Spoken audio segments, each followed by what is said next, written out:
Hey everybody! I'm here today to show you and tell you how to fix sagging IKEA drawers. This will be an easy tutorial, so let's get right into the video.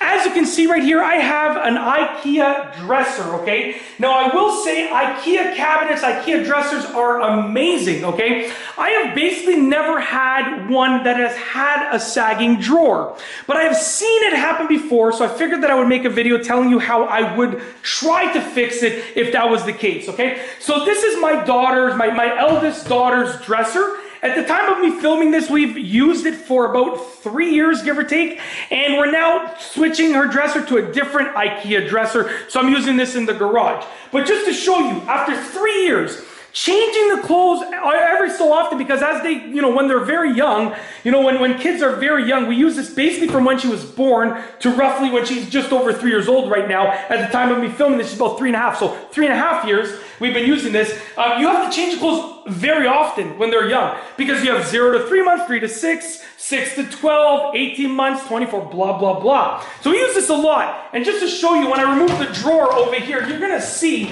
that the drawer is still in immaculate shape.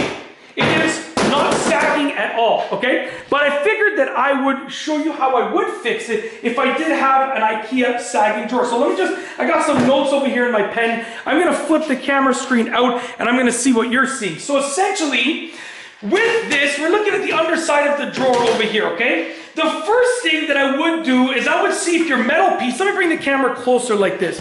I would see if your metal piece that's underneath the cabinet drawer or the dresser drawer has been bent or is kinked, because this is preventing it from sagging. Now you can see right here, this is the top drawer. This is the drawer that we use the most, right? Gets the most action, as we would say, in terms of clothing, what clothes we put in here, right? This is like the socks, the stuff that was in here was the stuff that we're using every day, pajamas and so forth. And look, it's still perfectly straight. The first thing that I would do to fix the sagging drawer is I would replace this piece, or I would bend it back into shape. So I would get a new one of these. They're probably very inexpensive. I'm sure you can find them. Or I would bend it back into shape, meaning if it was already bent, I would take the time to make sure it was bent back into shape. I would also consider purchasing maybe additional ones, right? So I could have 3 of them, because they just screw in, as you can see. You can make your own screw holes. So I would maybe consider adding a second or even a third one in there. In addition, you can buy some aftermarket stuff. That like a strap that you can put here that will hold it up, but it's basically the same thing as this. I would rather do this than a strap, because to me it seems like this would be stronger. That's the first thing I would do to fix IKEA sagging drawers, whether it's a dresser drawer or cabinet drawer or anything like that. The second thing that I would do is I would look at the side tensioners. Now what I'm going to do, I don't know if that's the official name. That's just what I call them. So on the side here of the dresser drawer, there are these over here. These are things that you sort of hammer into place, and then there are these which are turned, okay? So you twist these, and when you twist these, it pulls and it secures the front piece to the rest of the drawer.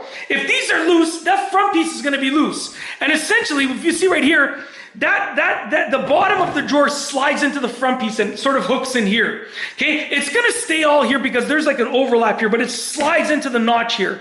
And if these side tensioners are not tight, then what's gonna happen is that front piece is gonna be loose, and therefore that notch will not be fully holding the bottom of the drawer in place. So I would make sure that these side tensioners on both sides, there are 2 on each side in this drawer. There might be more or less in your drawer, but essentially you're probably gonna find 2 on each side. Make sure they're nice and tight, holding the front of the drawer in place with the rest of the drawer frame.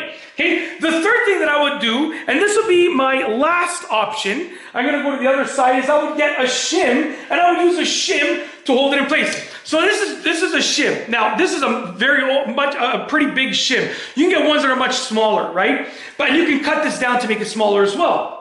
But essentially, sometimes your notch might be just worn out. So I would take my shim and I would just basically get a few of them, and I would just sort of shove it in there, and that would secure, that bottom of the drawer into that notch, because I'm giving it some extra support. You can see, look at this, like it's really in there, and I just did it with my hand. You can actually take a little mallet and just sort of lightly hammer it in place and put a few of them along the way. In addition, you can get a much longer shim that would notch into there, and then you can secure to the other side. So it will not only notch into there, but it will serve as an extra bracket.